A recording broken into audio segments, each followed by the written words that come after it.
नमस्कार माऊली. चला ज्ञानेश्वरीच्या सहवासात ज्ञानेश्वरी अध्याय 4 मधील 187 ते 192 ओव्यांच्या सहवासात आपण जाऊया. माऊली आपल्याला सांगतायत की हे आत्मज्ञान जाणून घ्यायचा, अनुभव करून घ्यायचा उपाय काय. आणि श्रीकृष्ण सुद्धा अर्जुनाला सांगतात, अर्जुना हा उपाय मी तुला सांगतो, तू चित्त देऊन ऐक. माऊली हो, आपणही सर्वजण चित्त देऊन हा उपाय ऐकूयात. भगवद्गीतेमधला आपल्या सर्वांना माहीत असलेला श्लोक, श्रद्धावान लभते ज्ञानम तत्परः संयतेंद्रियः ज्ञानम लब्ध्वा पराम शांतिम अचिरेणाधिगच्छति. ह्या श्लोकामध्ये हा उपाय सांगितलेला आहे. ज्ञानोबा राय आता काय सांगतायत आपण बघू. ज्ञानोबा राय म्हणतात, तरी आत्मसुखाचिया गोडिया विटे जो का सकळ विषया जयाच्या ठाई इंद्रिया मानू नाही. अर्थात ज्याला आत्मसुखाच्या गोडीची चटक लागली, आत्मसुखाच्या गोडीची चटक लागली, त्याला विषय कडू वाटायला लागतात. किंवा ज्यांनी विषयांच्या ठिकाणी असलेला खोटा आनंद, परंतु त्याचं खरं स्वरूप जाणल्यानंतर तो आनंद नुसताच खोटा नसून तो विषयरूपी आनंद कडू आहे. त्यामुळे जो त्या आनंदाला विटला, मनापासून त्याला त्या विषयांच्या खोट्या आनंदाचा कंटाळा आला, त्याला आत्मसुखाचा आनंद काय याचा शोध घ्यावासा वाटतो. संतांच्या, सद्गुरूंच्या कृपेने त्याला तो आनंद कसा मिळवायचा हे समजलं की त्याला त्याची गोडी लागते. आणि मग तो साधक आपल्या स्वतःच्या इंद्रियांच्या इच्छेला अजिबात दाद देत नाही, इंद्रियांच्या इच्छेला बिलकुल मान देत नाही. आणि अशा रीतीने तो इंद्रियांचं संयमन करायला लागतो. अर्थात इंद्रियांना आपल्या स्वाधीन करून घ्यायला लागतो अभ्यास योगाच्या साह्याने. जो मनासी चाड न सांगे, जो प्रकृतीचे केले नेघे, जो श्रद्धेचे नि संभोगे सुखिया जाहला.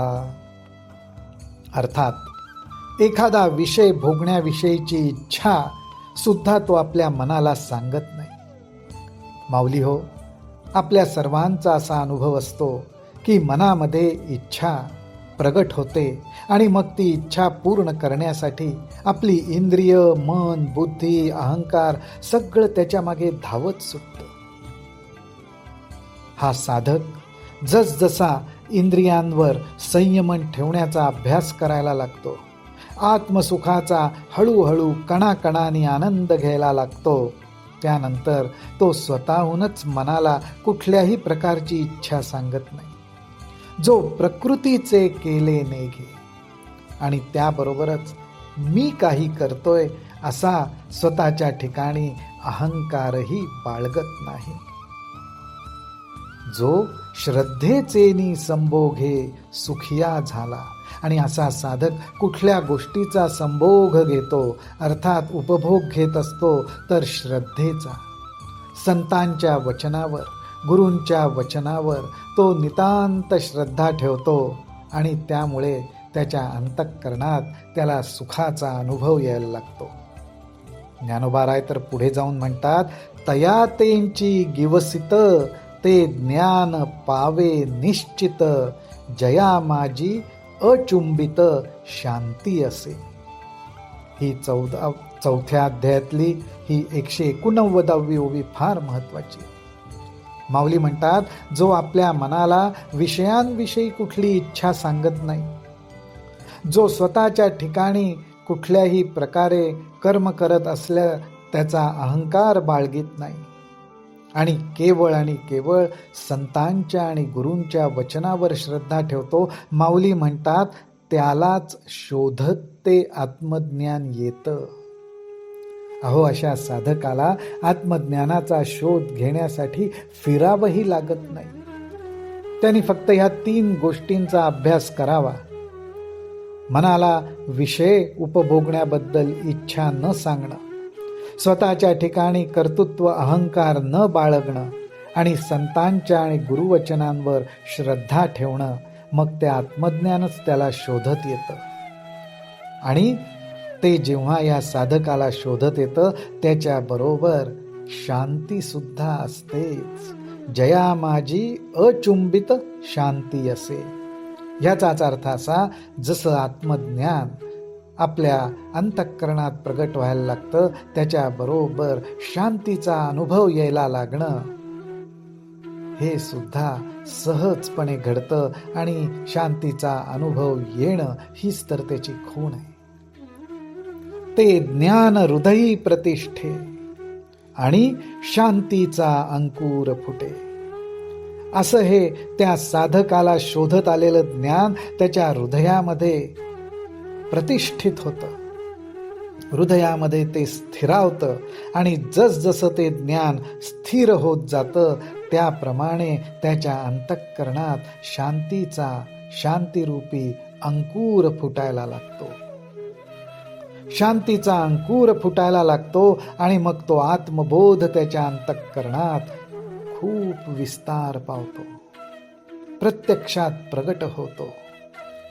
हेच तर ज्ञानोबाराय सांगतायत, ते ज्ञान हृदयी प्रतिष्ठे आणि शांतीचा अंकुर फुटे, मग विस्तार बहु प्रगटे आत्मबोधाचा.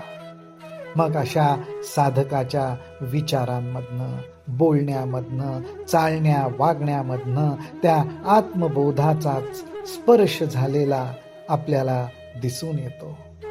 मग जेवती वास पाहिजे, तेवती शांतीची देखिजे, तेथ अपारा पारू नेणिजे निर्धारिता.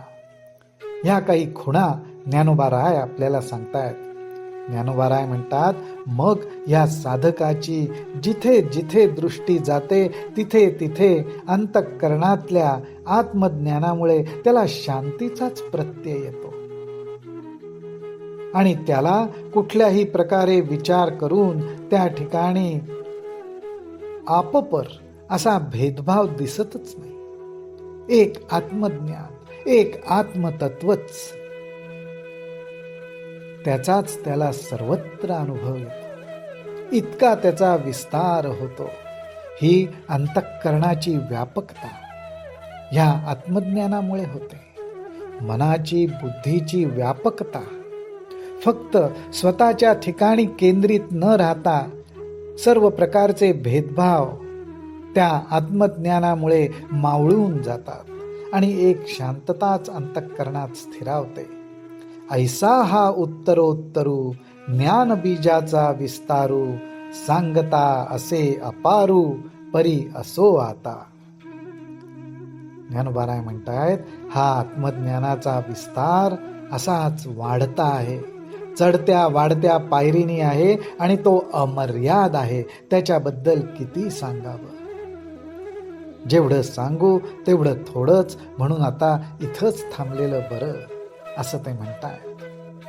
तेव्हा माऊली, आपण सुद्धा कणाकणानी का होईना ज्ञानोबारायांनी सांगितल्याप्रमाणे अभ्यास योगाच्या आधाराने आपल्या मनाला आपणहून विषयाचा आनंद घेण्याची इच्छा सांगणं बंद करू.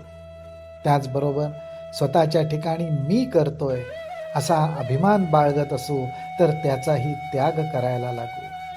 आणि त्याचबरोबर ज्या संतांवर आपली श्रद्धा आहे, ज्या गुरूंवर आपली श्रद्धा आहे, ज्या आराध्य देवतेवर आपली श्रद्धा आहे, त्यांच्या वचनांवर पूर्ण विश्वास ठेवून आपण आपली वाटचाल करत राहू.